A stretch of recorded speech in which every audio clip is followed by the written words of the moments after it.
के जो कोर्स हैं वो बच्चों की रुचि के अनुसार ही तय होने चाहिए। आपके माध्यम से मैं उस अभिभावक को, उस परिवार को कहना चाह रहा हूँ कि एक लिखित सूचना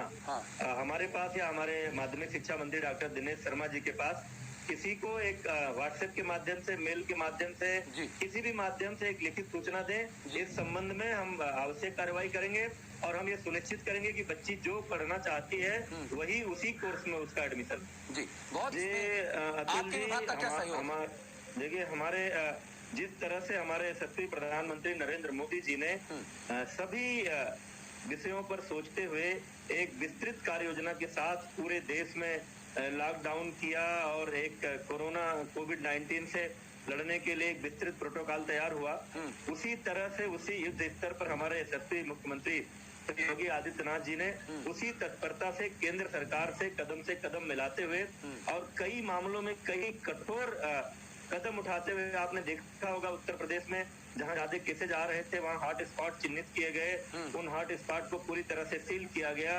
सैनिटाइज किया गया, वहां से संक्रमित व्यक्ति के संपर्क के माध्यम से किन्हीं और क्षेत्रों में उसका प्रसार ना हो, उस पर ध्यान दिया गया।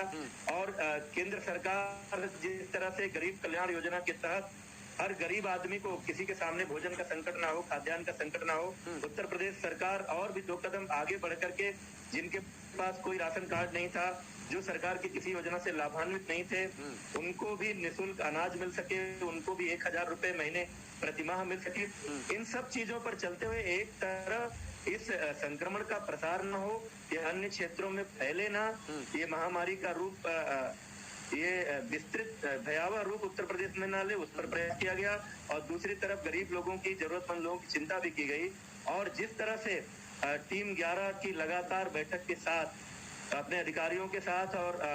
हम सबको ये निर्देश देते हुए कि हम लोग अपने अपने जगहों पर लॉकडाउन का पालन करते हुए टेलीफोन के माध्यम से, सोशल मीडिया के माध्यम से अपने अपने प्रभार वाले जनपदों की मॉनिटरिंग करें, नजर रखें। और अभी तो अनुपम उदाहरण जो हमारे माननीय मुख्यमंत्री जी के पिताजी के देहांत के अवसर पर उन्होंने जो राजधर्म का आदर्श प्रस्तुत किया है, वो तो मेरे जैसे नए जनप्रतिनिधियों के लिए, मैं तो पहली बार विधायक बना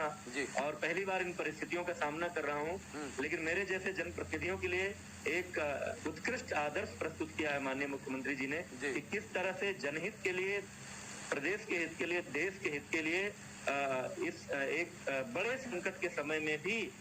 परिवार के ऊपर समाज को, प्रदेश को, देश को प्राथमिकता देनी चाहिए। खास करके हमारे बेसिक शिक्षा से जुड़े हुए बच्चों से कि हमने जो ऑनलाइन कोर्सेज शुरू किए हैं, ऑनलाइन पढ़ाई शुरू की है, इसके बाद कोई परीक्षा नहीं होनी है। इसको किसी दबाव के रूप में ना ले, किसी तनाव के रूप में ना ले। हमने तो इसको, इस चुनौती को अवसर मानकर ये प्रयास किया है कि जो हमारे गरीब परिवारों के बच्चे हैं, जो हमारे ग्रामीण क्षेत्र के बच्चे हैं, वो भी इसी उम्र में ये समझें कि ये ई क्लासेज क्या होती हैं, ऑनलाइन क्लासेज क्या होती हैं और ये डिजिटल पढ़ाई क्या होती है, ताकि आगे चल कर के जब इन टूल्स का इस्तेमाल करना पड़े तो उनसे अनभिज्ञ ना रहे। इसलिए बहुत ही मौज में, खेल खेल में वो इसका आनंद लें। इसको लेकर के किसी तनाव में पड़ने की जरूरत नहीं है।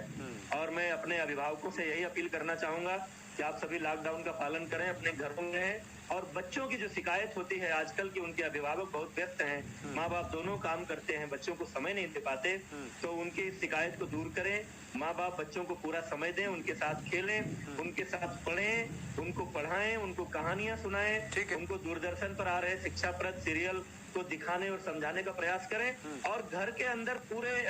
उन्मुक्त मन से, पूरे आनंद के साथ, तनाव मुक्त होकर के इन पूरी व्यवस्थाओं का लाभ उठाएं। बहुत धन्यवाद।